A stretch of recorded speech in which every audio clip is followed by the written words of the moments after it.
brother down with Shizzywhiznut.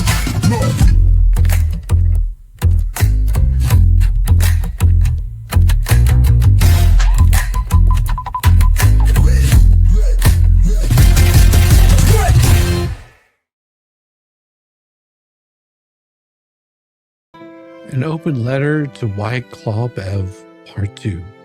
New suits, same stink. Dear White Claw Bev, because you got all the fizz of a canned cocktail and about as much depth, let me start by thanking you. No, really. You've given the people of Massachusetts and the rest of us watching this train wreck on pay-per-view an answer to the question no one thought to ask. What if Judge Judy drank Pinot Grigio for breakfast and presided over a RICO case using fortune cookies for legal precedent? Because that's what this retrial is, Bev. A rerun nobody asked for. Rebooted with new packaging. Same expired meat. You handed off your courtroom to Hank Brennan.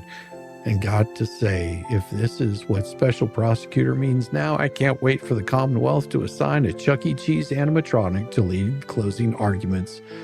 So now we've got Brennan, a mob defender turned state actor, now moonlighting as the face of prosecutorial reinvention, as if recasting the role of legal hitman with someone who defended Whitey fucking Bulger somehow gives you sequel credibility. Now somehow this guy thinks prosecuting Karen Reed is the hill to die on. Well, that's not a resume, that's a goddamn character arc from a rejected Sopranos spinoff. If that's your standard, Bev, why stop there? Why not bring OJ's dream team in to prosecute parking meters? And how does our freshly dry cleaned legal hero begin his crusade? Does he conform to the gaping holes in the first prosecution case? No. He files a motion begging the court to stop the defense from saying someone else might have killed the victim. No, really, this is real. Hank Brennan, Esquire, essentially argued in court, Your Honor, the defense keeps pointing at other suspects and it's really harshing our vibe, man. In a murder trial, the kind where the actual point is to determine who killed someone, the prosecution ran into you like tattling toddlers on a sugar crash and cried, Your Honor, they keep implying our guy didn't do it. It's like banning alternative suspects from clues. Sorry, Colonel Mustard, you're not admissible. The lead pipe stays, though. It's our star witness. Instead of laughing that steam a pile of desperation out of your courtroom, you entertained it. Well, of course you did, because God forbid the defense point at literally anyone else while the Commonwealth flails around trying to shove a taillight into the timeline that died in 2022. I don't know, Bev, call me old-fashioned, but I thought the purpose of a murder trial was to determine who committed the murder, not to duct tape the defense's mouth while the prosecution plays charades with the taillight shots. That's not legal strategy, that's prosecutorial karaoke. The same lyrics, just a worse performance. But wait, there's more. Apparently, Brennan also believes that Karen Reed's media interviews, her desperate attempt to publicly defend herself while being railroaded by cops, politicians, and every blue-wash bootlicker this side of Norfolk County should be used against her in court because she waived privilege. You heard that right. Imagine a woman framed, hunted, and tried by cops and the media alike, finally crying out for the public to see what's been done is now told, sorry, you spoke out loud, now we're going to call that a confession. Meanwhile, the actual mob of badge-carrying liars who destroyed cell phones, altered evidence, and forgot how to follow warrant procedures, they get immunity via group text. It's not law, it's performance art. You, Bev, are the usher showing the people to their seats. What's next, Bev? You gonna subpoena her Twitter drafts? Cross-examine her for using the wrong emoji? Maybe arrest her dog for not barking the night of the murder, huh? Give it time. At this point, the Commonwealth's legal strategy is just throwing darts at a corkboard and saying, shut the bitch up. Let's not forget that despite being fired from the Massachusetts State Police for being an unprofessional, bigoted hack with a digital footprint of a troll farm intern, Michael Proctor is still a key witness. Let me say that again slowly for the people in the back of the gallery and ghosts of integrity that still haunt your courtroom. The lead investigator who called the defendant a crazy bitch before the autopsy was even done is still on the prosecution's witness list.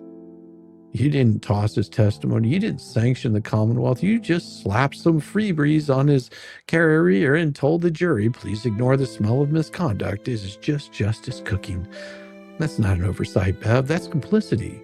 You could have yeeted that clown right the fuck out of trial, just like the roach on your lunch tray. Instead, you invited him back and gave him a mic. Bev, you let this guy's name back into evidence and didn't flinch, which means tells me that you either think contempt of court only applies to Karen Reed, or you developed a medical condition where your spine actually recoils from accountability. And here's where your little theater act truly begins to unravel, because the defense just added Victoria George to the team. Yeah, a former juror from the first trial. This woman sat in your courtroom for weeks, absorbing every smirk, every deflected question, every ounce of contempt oozing from your bench. And she left not convinced of Karen's guilt, but of the system's moral rot.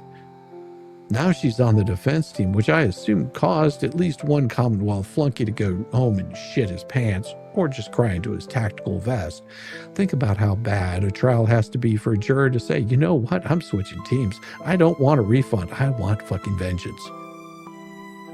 Victoria George didn't just leave the courtroom disturbed. She got off the jury and walked directly into the damn defense office. And if that's not a red flag, Bev, there's a marching band of sirens and emergency flares spelling out this prosecution is a flaming dumpster of shit.